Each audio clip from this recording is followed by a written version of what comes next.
residents in China's southeastern village of Wuhan are in a rare standoff with authorities.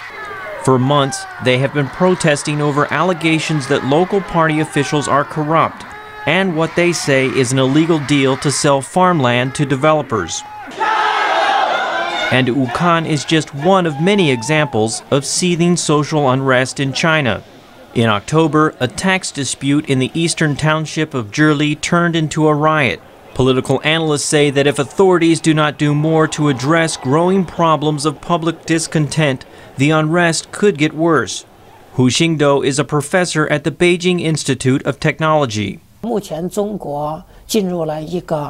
China has entered into a very risky period, not just one of an average risk level.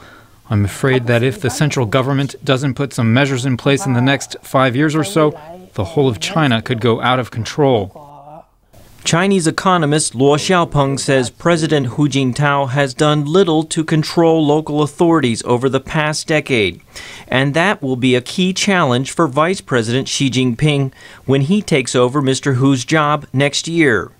All these environmental issues, education issues, public service issues been accumulated for more than a decade. So it's not just now. But I think everybody realizes the crisis is coming, and the new leadership had to deal with it. Concerns of an economic slowdown in China next year could make the situation worse, says Bonnie Glaser, a China analyst at the Center for Strategic and International Studies in Washington. The Chinese leadership is, I think, very insecure at home, very worried about the domestic situation, slowdown of the economy, and signs of growing unrest and uneasiness. As China's economy has boomed, so has the ranks of its middle class, and they too are getting more vocal in their demands. In August, thousands took to the streets in the northeastern city of Dalian and faced off with officials, demanding the closure of a chemical plant. The protest was widely seen as a middle-class rally.